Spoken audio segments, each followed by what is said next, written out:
বিপ্লবী, নতুন সময়ে নতুন সফর, নতুন জিন্দাবাদ। সাত আসমান ভেদ করে ওঠে হাদির জিন্দাবাদ।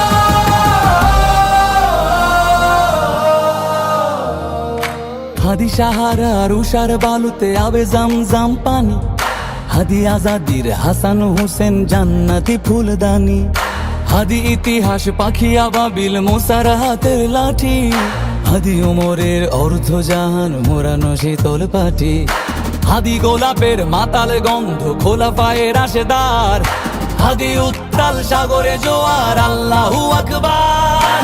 আবু বকরের সিদ্দিক থেকে আলোর ঝর্ণা এনে হাদি জেগেছিল তরুণ আলীর সাহসের সুধা টেনে। হাদি আধার পর্দা